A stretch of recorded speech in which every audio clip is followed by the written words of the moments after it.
Angkatan 3 tahun 2021 yang saya hormati, izinkan saya untuk memperkenalkan diri terlebih dahulu. Nama saya adalah Kokom Komalasari. Saya adalah guru matematika di SMA Negeri 1 Ciamis. Saya mahasiswa PPT Darajat Angkatan 3 tahun 2021, pendidikan matematika di Universitas Ahmad Dahlan. Pada hari ini, yaitu hari Senin tanggal 18 Oktober tahun 2021, saya akan melaksanakan pembelajaran matematika di kelas 12 MIPA 4 dengan materi statistika pada sumber ukuran penyebaran data. Mohon bantuan, bimbingan, dan masukannya. Terima kasih atas perhatiannya. Wassalamualaikum warahmatullahi wabarakatuh.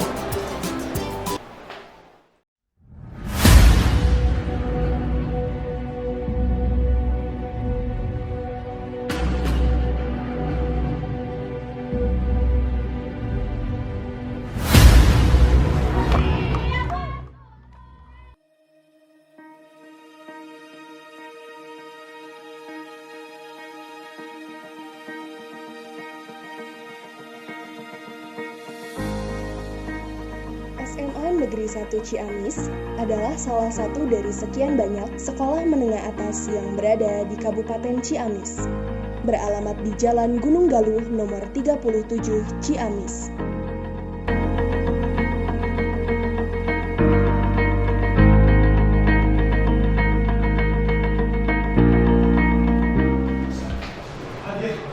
Assalamualaikum warahmatullahi wabarakatuh.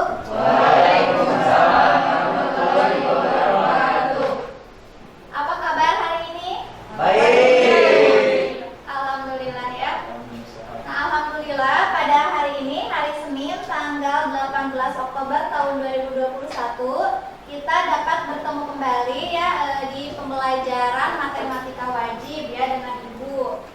Nah, tapi sebelum memulai pembelajaran, seperti biasa kita harus berdoa dulu ya agar apa yang kita pelajari hari ini akan berkah ya. Amin. Silakan KM untuk memimpin doa.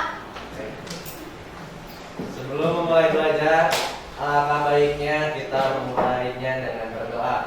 Berdoa menurut agama serta kepercayaannya masing-masing, dipersilakan.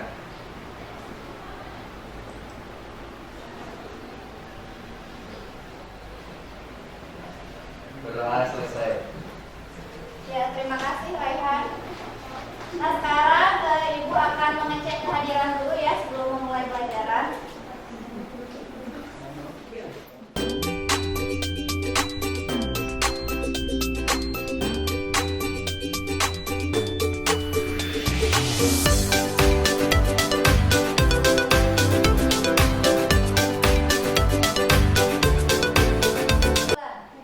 Ya, alhamdulillah ya, jadi cuma 2 orang yang tidak hadir karena izin.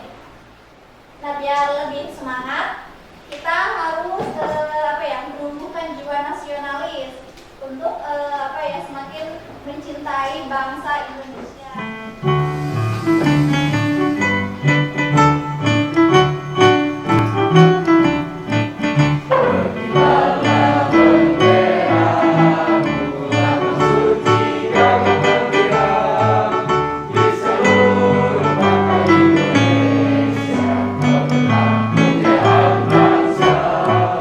Siapa berani menurunkan bangsa, serta melindungi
12940.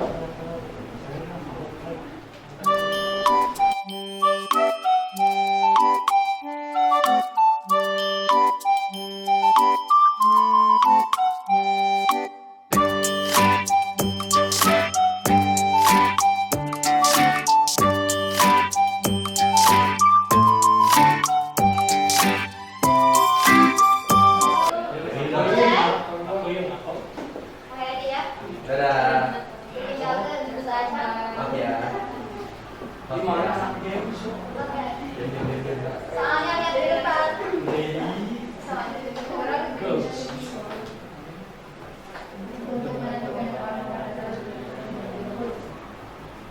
Benar atau salah? Untuk menentukan jangkauan, datanya harus diurutkan terlebih dahulu. Benar atau salah? Ya, 9 detik lagi.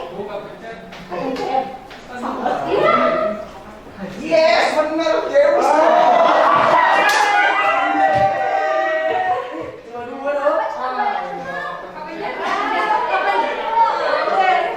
Malah ini materi SMP-nya. Aduh. Gagal lagi. Lanjut ya. Kosi.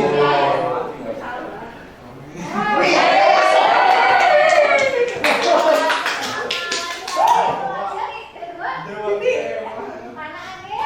Aduh, gagal Bu. Jangkauan dari kata itu.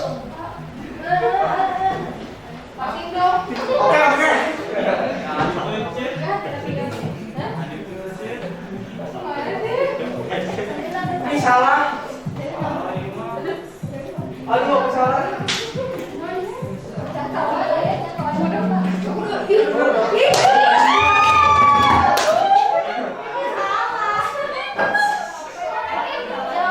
Kita lihat dulu.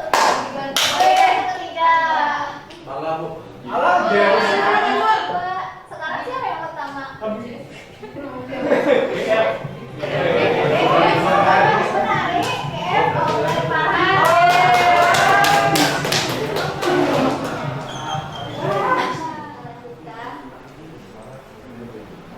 Nah, ini Ibu akan menyebutkan dulu kompetensi dasar dan indikator pencapaian kompetensi yang harus dicapai pada pertemuan kali ini. Untuk adanya karena materinya masih sama ya di statistika, jadi masih sama juga 3.2 dan 4.2 tidak akan dibacakan lagi. Yang membedakan di indikator pencapaian kompetensi yaitu 3.2.11 menentukan ukuran penyebaran data dari data yang disajikan dalam bentuk tabel distribusi frekuensi dan histogram. Kemudian 3.2.12-nya menganalisis ukuran penyebaran data yang disajikan dalam bentuk tabel distribusi frekuensi dan histogram. Dan yang terakhir untuk aspek keterampilannya yaitu 4.2.6 menyajikan dan menyelesaikan masalah kontekstual yang berkaitan dengan ukuran penyebaran data yang disajikan dalam bentuk tabel distribusi frekuensi dan histogram. Ini tujuan pembelajarannya ya yang harus dicapai.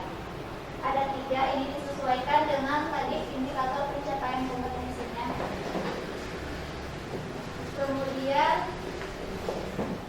nah ini skenario pembelajarannya ya. Nah, skenario pembelajaran pada pertemuan kali ini Ibu menggunakan model pembelajaran problem based learning ya, atau pembelajaran yang berbasis masalah. Jadi nanti kalian akan diberikan suatu permasalahan yang ditayangkan di depan ya di PowerPoint, kemudian ada juga di LKPD nanti Ibu bagikan. Kemudian kalian harus mendiskusikan permasalahan yang diberikan. Nanti setelah selesai berdiskusi, langkah selanjutnya itu presentasi ya. Masing-masing kelompok harus mempresentasikan hasil diskusinya ke depan. Kemudian nanti di tahap akhir akan ada penilaian atau tugas evaluasi ya. Paham ya? Sekarang kita lanjutkan. Ini masalah yang tadi Ibu sebutkan. Nah, di sini ada sebuah permasalahan ya di depan Ibu. Masalah 1. Di sini ada gambar. Di sini gambar sampah di lautan banyak sekali ya. Kemudian di sebelah kanannya ada grafik ya. 5 negara penyumbang terbesar sampah plastik lautan. Nah, kemudian di sana ada narasinya. Julukan sebagai negara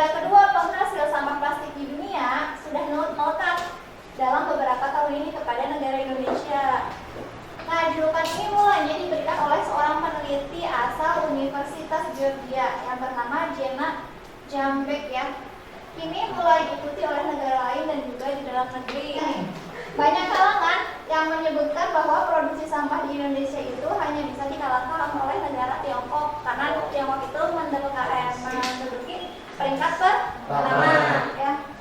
Indonesia juga darurat sampah nih dalam pengelolaan sampah di mana sampah banyak dibuang ke laut.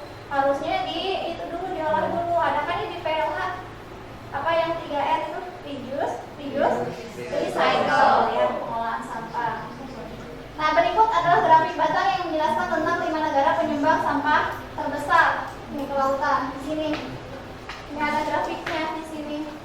Negara terbesar pertama itu Cina, kedua Indonesia, ketiga Filipina, keempat ini Vietnam, kelima Sri Lanka ya. Baca ya? Baca. Oke, baca. Nah, kemudian untuk mendukung kebenaran data di atas, ternyata dilakukan juga nih penelitian dengan menghitung jumlah sampah plastik yang dibuang ke lautan selama 1 bulan yang ada di perairan Indonesia. Datanya disajikan dalam tabel distribusi frekuensi. Di kolom sebelah kiri ada intervalnya jumlah sampah dalam satuan ton. Kemudian di sini di sebelah kanan ada frekuensinya dalam bentuk hari ya. Jadi untuk kelas pertama misal di sini sampah plastik berjumlah 31 sampai 35 ton. Di sini ada 2 hari. Kemudian sampai kelas terakhir 56 sampai 60 ton selama 2 hari ya. Diperoleh dari hasil penelitian. Nah, kemudian di sini ada masalah umum. Berdasarkan data di atas, silakan buktikan kebenaran dari 2 pernyataan berikut. Pernyataan pertama, besar simpangan antara Indonesia dan Filipina tidak lebih besar dari simpangan antara negara Cina dan Indonesia. Yang kedua, nilai simpangan rata-rata pada tabel jumlah sampah plastik di lautan akan lebih besar jika dibandingkan dengan nilai simpangan bakunya. Nah, ini masalah yang harus kalian diskusikan. Kira-kira kalian paham nggak tentang masalah ini? Bisa tidak menyelesaikannya? Bisa ya, mudah-mudahan bisa. Harus bisa, nanti dicoba. Kalau sekarang mungkin masih bingung nih simpangan baku, simpangan rata-rata yang seperti apa. Nah, nanti kalian diskusikan ya. Nah, kemudian ini ada masalah juga yang kedua tentang investasi yang menguntungkan. Emas adalah investasi yang menguntungkan. Di sini ada grafiknya, grafik dari perbandingan performa IHSG, emas, dan inflasi. Soal ini Ibu ambil dari latihan soal AKM SMA ya, yang dari Pusmenja. Karena sekarang itu kan tidak ada UN ya, jadi diganti dengan AKM. Nah, kelas 11 kemarin itu sudah melaksanakan AKM atau AMBK. Soal-soalnya seperti ini. Jadi kalian kelas 12 juga harus bisa menyelesaikan salah satu soal-soal AKM. Ini salah satu contoh soalnya ya. Di sini ada bacaannya di sini. Investasi adalah penanaman modal untuk satu atau lebih aktiva yang dimiliki dan biasanya berjangka waktu lama dengan harapan untuk mendapatkan return di masa yang akan datang. Nah, keputusan penanaman modal tersebut dapat dilakukan oleh individu atau suatu entitas yang mempunyai kelebihan dana. Investasi itu selalu memiliki 2 sisi, yaitu return dan resiko. Selain itu disajikan juga data perbandingan yang disajikan dalam grafik berikut. Nah, data yang ini ya. Kemudian tugas kalian apa? Nah, ini menganalisis 4 pernyataan yang ada di depan. Tinggal dipilih aja benar atau salah. Nanti kalian harus menyimpulkan dari hasil analisis ini kesimpulannya seperti apa. Paham ya? Harus bisa ya. Nah, jadi kalian duduknya sudah berkelompok belum? Sudah ya.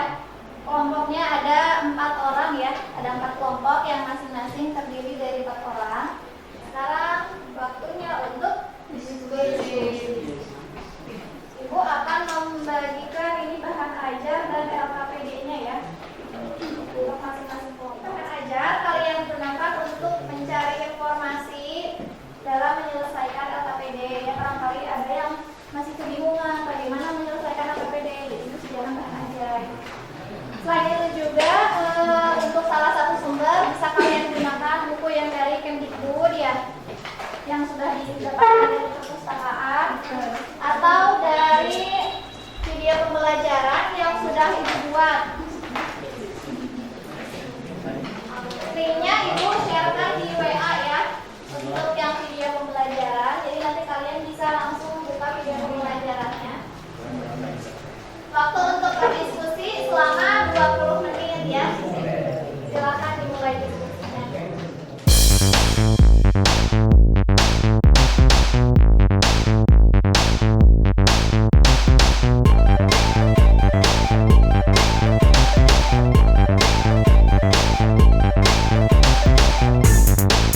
20 minutes later.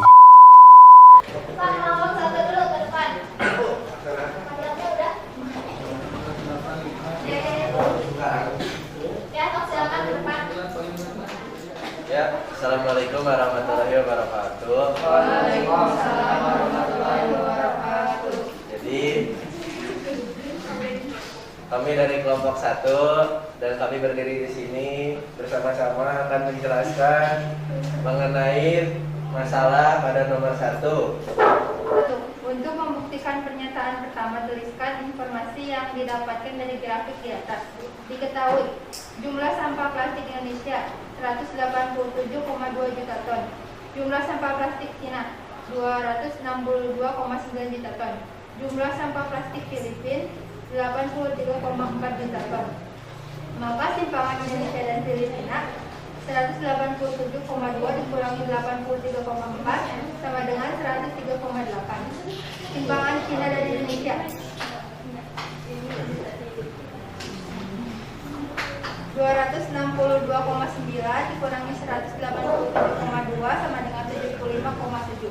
Kesimpulannya, pernyataan pertama salah karena simpangan Indonesia dan Filipina lebih kecil dari simpangan antara Cina dan Indonesia.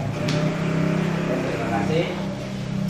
Untuk menganalisis pernyataan kedua pada permasalahan di atas, maka kita perlu menghitung besar simpangan baku dan simpangan rata-rata dari data pada tabel distribusi frekuensi tersebut. Mari kita hitung simpangan rata-ratanya terlebih dahulu. Silahkan buat tabel yang baru untuk memudahkan dalam perhitungan simpangan rata-rata. Kemudian hitung simpangan rata-ratanya menggunakan rumus. Nilai rata-rata atau dengan simbol X bar yaitu 1330 dibagi dengan 30. Jadi hasilnya adalah 44,3. Lalu kami bulatkan menjadi 44. Simpangan rata-ratanya yaitu SR sama dengan sigma FI kali nilai mutlak XI dikurangi X bar per FI untuk I sama dengan 1 sampai N, yaitu sama dengan 166 dibagi 30, yaitu 5,53.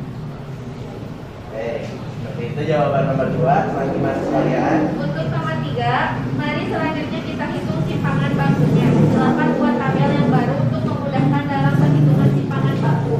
Kemudian hitung simpangan bakunya menggunakan rumus. Untuk simpangan bakunya, akar dari sigma FI dikali XI min X bar kuadrat per FI untuk I sama dengan 1 sampai N sama dengan akar dari 1350 per 30 sama dengan akar 45 sama dengan 3 akar 5. 4. Berdasarkan nomor 2 dan 3, buatlah kesimpulan terkait kebenaran dari pernyataan kedua. Penyelesaiannya, pernyataan kedua salah karena simpangan rata-ratanya lebih kecil dari simpangan baku. Oke, itu yang dapat kami sampaikan. Apakah ada pertanyaan dari kelompok yang lain?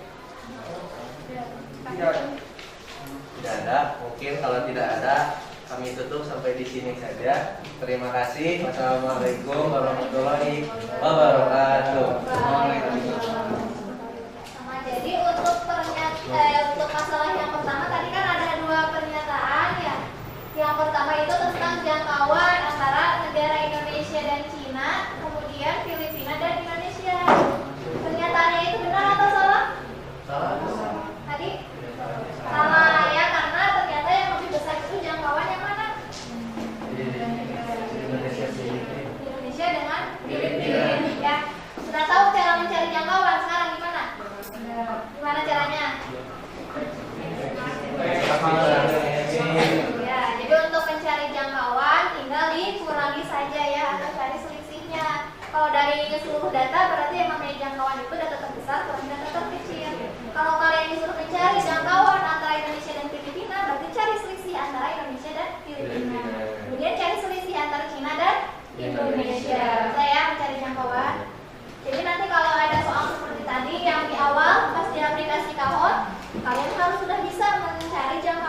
Belum apa. Oh, ya, Mungkin saya hafalkan dulu di rumah. Ya, karena baru mendapatkan hari ini jadi mungkin belum hafal. Nanti di rumah harus dihafalkan ya. Nah, untuk permasalahan yang kedua tadi, masalah yang kedua ada kan yang ini. Siapa yang mau ke depan? Kelompok mana? Kelompoknya Bulan, Novi dan kawan-kawan silahkan maju ke depan. Bismillahirrahmanirrahim. Assalamualaikum warahmatullahi wabarakatuh. Waalaikumsalam warahmatullahi wabarakatuh. Kami di sini akan mencoba menyelesaikan masalah yang kedua. Pernyataan jangkauan perubahan tingkat inflasi dari tahun 1985 hingga 2009 paling rendah bila dibandingkan dengan jangkauan perubahan IHSG maupun harga emas. Ya, pernyataan tersebut adalah benar. Jangkauan perubahan harga emas dari tahun 1945 hingga 2009 paling rendah dibandingkan jangkauan perubahan IHSG. Pernyataan tersebut adalah benar. Simpangan baku. Pernyataan simpangan baku perubahan tingkat inflasi merupakan yang terendah dibanding dengan simpangan perubahan IHSG maupun perubahan harga. Pernyataan tersebut benar. Simpangan baku perubahan IHSG lebih besar bila dibandingkan simpangan baku perubahan harga emas. Pernyataan tersebut benar.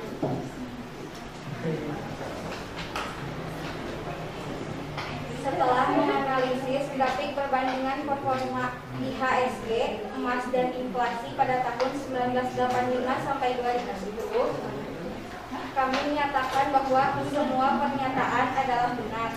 Dan kami menarik satu kesimpulan bahwa semakin tinggi jangkauannya, maka rata-ratanya akan semakin beragam atau datanya akan semakin bervariasi. Sekian dari kami, apakah ada yang ingin menambahkan atau bertanya?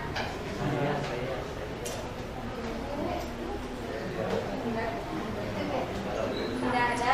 Jika tidak ada, cukup sekian. Terima kasih atas perhatiannya. Wassalamualaikum warahmatullahi wabarakatuh. Waalaikumsalam warahmatullahi wabarakatuh. Nah, jadi di sini untuk keempat pernyataan ini ternyata jawabannya Benar. ya, semuanya benar. Nah, di sini untuk poin yang pertama dan kedua yang ditanyakan hanya jangkauan. Untuk jangkauan, Ibu rasa mudah ya? Tinggal dilihat aja mana yang lebih panjang jaraknya, berarti itu jangkauannya nanti akan lebih besar kalau di grafik ya. Kalau yang grafiknya cenderung mendatar, berarti itu kan datanya tidak bervariasi, jadi nanti jangkauannya juga akan kecil ya, kalau pendeknya kecil. Nah, untuk yang nomor 3 dan nomor 4, untuk melihat simpangan baku dari perubahan tingkat inflasi dengan IHSG dengan harga emas, apakah kalian menghitungnya? Tidak juga. Tidak ya, jadi bagaimana caranya? Analisis. Dianalisis dari Gambar. grafiknya, dari gambar. Tadi seperti yang dilakukan oleh kelompok bulan teman-temannya. Jadi untuk menentukan simpangan baku dan simpangan rata-rata nanti tidak perlu lagi dihitung. Kalau sudah tahu apa sifat dari simpangan baku dan simpangan rata-rata jika dikaitkan dengan jangkauan. Jadi tadi juga kesimpulannya yang kelompok bulan. Nah, di sini ada kesimpulannya. Semakin tinggi jangkauannya, maka rata-ratanya akan semakin beragam atau datanya juga akan semakin bervariasi. Tadi dari gambar sudah terlihat bahwa yang paling tinggi itu apa? Ibu buka lagi ini. Nah, di sini. Nah, yang paling tinggi itu kan ini yang warna ungu. Apa yang warna ungu? IHSG. Nah, ternyata IHSG-nya ini yang paling tinggi jangkauannya, berarti nanti simpangan bakunya juga akan tinggi. Berarti datanya sangat bervariasi. Jika dibandingkan dengan yang warna orange ini, yang warna orange itu adalah tingkat inflasi. Ya, tingkat inflasi itu cenderung statis, berarti nanti datanya tidak banyak variasi dan simpangan bakunya juga akan bernilai lebih kecil. Ya. Bisa ya? Ada pertanyaan tidak tentang bahasan dari masalah 1 dan 2 yang sudah teman kalian presentasikan? Tidak.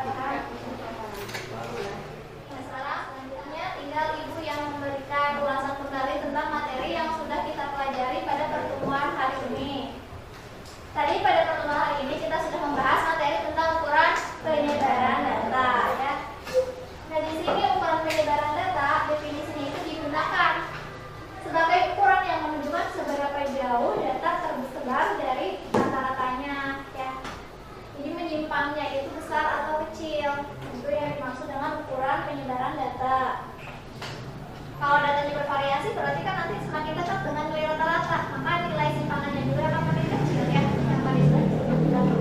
Kemudian ini, nah rumus-rumus tentang ukuran penyebaran data, mulai dari jangkauan data dan simpangan. Dan di sini jangkauan data, di sini ada jangkauan, lambangnya itu J. Rumusnya itu Xn dikurangi dengan Xi. Xn itu data terbesar, Xi-nya adalah data terkecil. Kemudian ada jangkauan antar kuartil, lambangnya H atau arti itu hamparan. Untuk mencarinya, kalian hitung dulu kuartil atasnya berapa, kuartil bawahnya berapa, nanti tinggal dikurangi. Kemudian ada simpangan kuartil Q sama dengan setengah kali Q3 dikurangi Q1. Kemudian yang keempat ada rumus simpangan rata-rata, ya yang tadi sudah didiskusikan. SR sama dengan sigma FI dikalikan nilai mutlak dari XI dikurangi X bar untuk I sama dengan 1 sampai N per sigma FI untuk I sama ya 1 sampai N. Kemudian ada yang dinamakan dengan ragam atau variansi, lambangnya adalah S kuadrat. S kuadrat rumusnya adalah sigma FI dikali kuadrat dari XI dikurangi X bar untuk I sama dengan 1 sampai N per sigma FI untuk I sama dengan 1 sampai N. Dan yang terakhir yang sudah dipelajari yaitu tentang simpangan baku atau standar deviasi ya. Lambangnya itu adalah S. S itu akar dari ragam. Maka rumusnya adalah akar dari sigma FI dikali kuadrat dari X dikurangi X bar untuk I sama dengan 1 sampai N per sigma FI untuk I sama dengan 1 sampai N. Ada pertanyaan tidak sampai sini? Sudah jelas? Jelas ya. Nah, karena kalian sudah memahami materi pelajaran hari ini, Ibu memberikan soal evaluasi yang terdiri dari 3 soal. Tapi karena waktunya telah habis, soal evaluasi ini nanti Ibu kirimkan saja di Google Classroom. Kalian bisa membukanya di Google Classroom, kemudian dikerjakan, nanti hasilnya difoto, dikirimkan lagi sebelum deadline yang diberikan ya. Kalian untuk referensi. Referensinya biar lebih menarik, buka lagi aplikasi Mentimeter. Menti.com, masukkan kode 369077674 atau pakai itu barcode. Nanti tinggal di next ya. Kemudian jawab pertanyaan yang ada di sana. Sudah dijawab? Ungkapkan perasaan kalian. Bagaimana perasaannya hari ini? Tidak ada namanya, jadi jawab sejujur-jujurnya.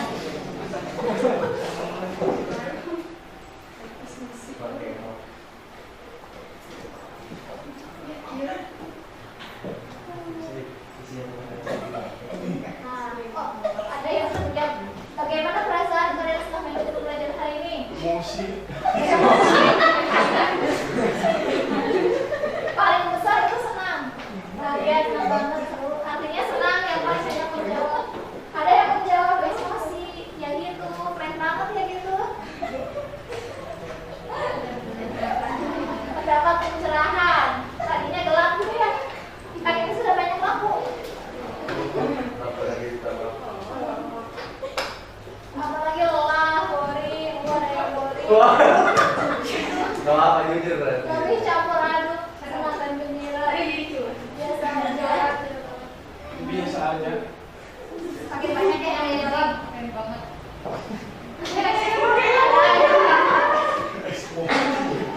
Kesimpulannya pembelajaran hari ini ternyata yang paling banyak menjadi itu adalah senang ya. Alhamdulillah ya kalau pembelajaran hari ini menyenangkan. Semoga kalau perasaan yang menyenangkan, ilmu yang didapatkan hari ini juga akan mudah kalian pahami dan nantinya akan bermanfaat ya. Terima kasih di PowerPoint juga sudah terima kasih, tidak ada lagi, artinya apa? Pembelajaran hari ini sudah dilakukan sampai di sini ya. Tidak ada lagi yang mau ditanyakan? Nah, sebelum menutup kegiatan, Ibu tidak henti-hentinya mengingatkan kalian untuk tetap selalu belajar baik di rumah maupun di sekolah. Ya, meskipun pembelajarannya sekarang belum full, baru setengah-setengah, masih ada yang di rumah. Semoga pandemi ini segera berakhir dan kita bisa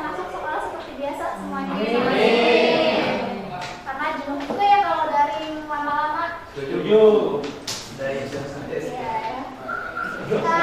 sebelum mengakhiri pembelajaran, seperti biasa harus berdoa ya. Silakan Kak Em untuk memberikan doa. Sebelum menutup pembelajaran kita hari ini, marilah kita tutup dengan doa bersama. Doa dimulai.